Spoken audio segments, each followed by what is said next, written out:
이렇게 말씀합니다. 그래서 어떻게 보면 이 땅의 곤충까지도 더불어 언약을 맺으심으로 인해서 어떻게 보면 그 죄악으로 인해서 무너진 그 생태계, 자연의 그런 모든 생태계, 이것을 하나님이 회복시켜 주셔서 이 땅에 진정한 평화가 있게 하실 것을 말씀하신 거예요. 하나님이 이런 창조 질서의 회복, 이러는 어떤 인간의 죄악으로 인해서 무너졌던 것들이 이제 단순하게 하나님과 인간의 이 관계의 끊어짐이 아니라 이 세상의 모든 것이 저주가 되고 고통이 되죠. 근데 이제 관계 회복을 통해서 이 창조 질서의 회복, 이것이 이루어지게 되고 그 속에서는 이제 전쟁으로 얼룩진 이러한 것들이 다시 회복되는, 이스라엘처럼 우리가 뿌려서 풍요롭게 하는 그 이스라엘처럼 우리가 하나님께서 그렇게 하시겠다라고 말씀하시는 거예요. 오늘 본문의 말씀은 호세아서 2장 14절에서 3장 5절까지 말씀입니다.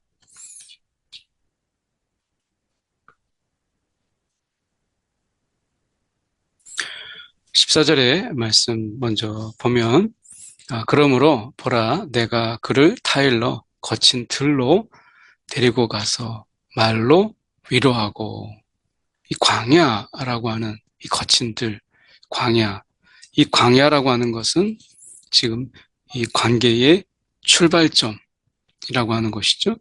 이것은 황폐한 것이고 이스라엘의 광야 생활 속에서 출애굽을 이후에 그 광야에서는 오직 하나님만 바라볼 수밖에 없는, 엄폐, 은폐, 먹을 것, 마실 것 전혀 없는 그런 속에서 하나님이 물을 내셔야 우리가 마실 수 있고, 하나님이 음식을 주셔야 먹을 수 있잖아요. 만나를 주셔야 먹을 수 있어요.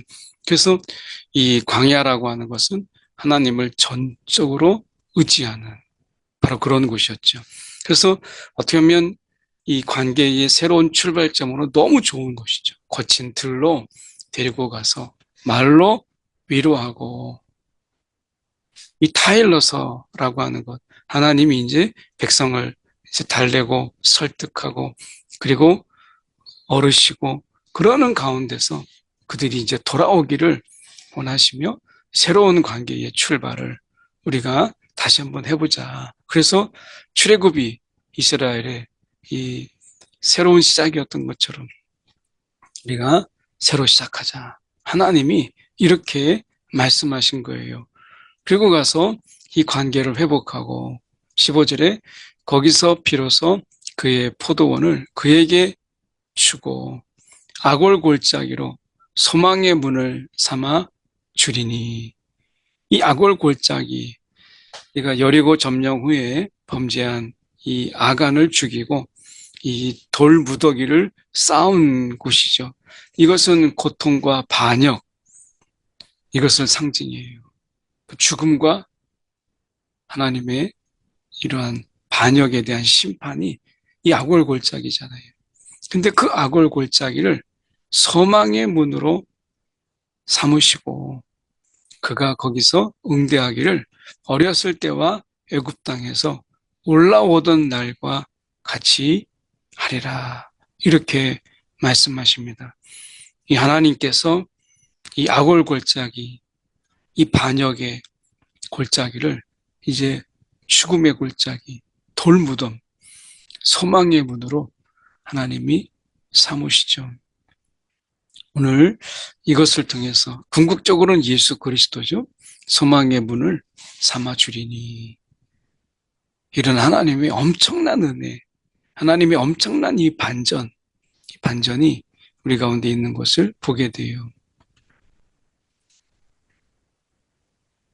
16절에 여호와께서 이르시되 그 날에 내가 나를 내 남편이라 일컫고 다시는 바알이라, 이 바알은 주인이라는 말인데요. 이제 하나님께서 내 주인님, 이제 종과 주인의 이런 관계가 아니라 이제 남편과 아내의 관계가 되는 보다 깊은, 얘가 종과 주인의 관계는 엄두도 낼 수 없는 엄청난 그 관계, 우리가 남편과 아내의 관계.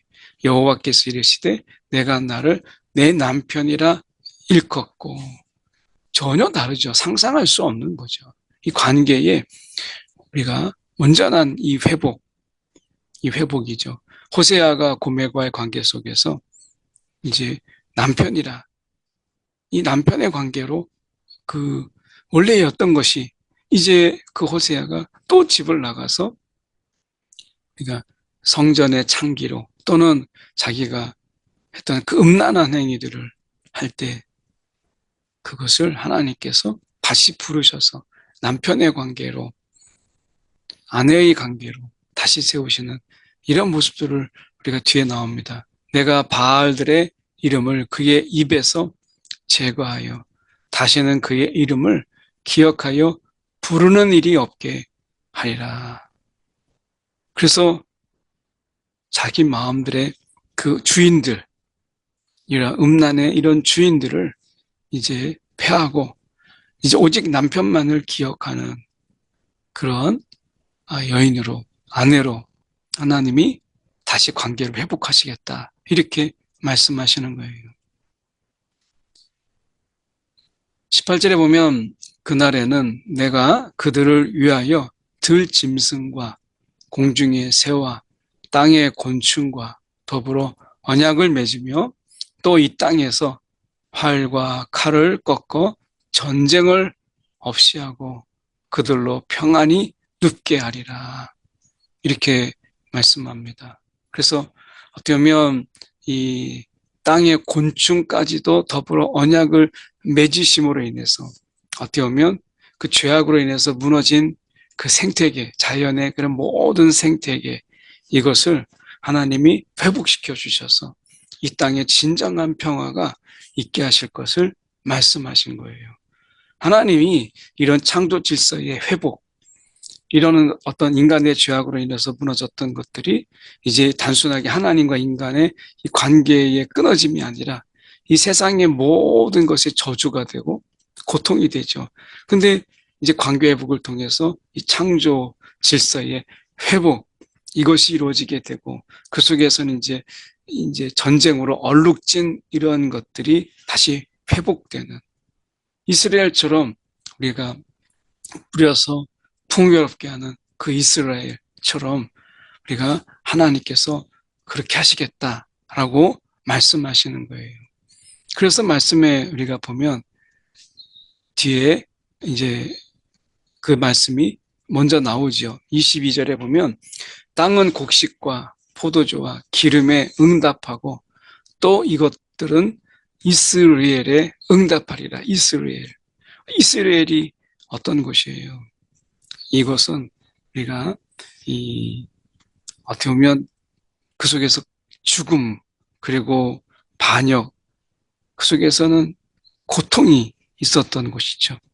피와 전쟁으로 가득했던 이스라엘, 하나님의 심판을 가리켰던 이스라엘, 그것이 이제 하나님께서 원래 이스라엘이 씨를 뿌려 거두다라고 하는 것이니까 거기서 하나님께서 씨를 뿌려서 풍성케 하시고 그것을 많은 것을 거두게 하시는 본래의 그 땅의 이름으로 회복시키실 것을 말씀하고 계세요. 다시 가서 우리가 보면 이렇게 말씀합니다. 19절에 내가 내게 장가들어 영원히 살되 공의와 정의와 은총과 긍휼히 여김으로 내게 장가들며 라고 말씀합니다. 그러니까 하나님과의 그 온전한 관계의 회복 속에서 하나님이 통치하시는 공의와 정의, 은총과 이 긍휼의 이런 통치가 있는 그런 하나님의 어떤 나라, 이것을 말씀하고 있는 거죠. 어떻게 보면 이런 것을 통해서 우리가 온전한 회복이 되는 이것을 말씀해요. 우리가 말씀에 우리가 보면 이런 말씀이 있습니다. 진실함으로 내게 장가 들리니 내가 여호와를 알리라. 이 알리라라는 말은 야다라고 되어 있어요.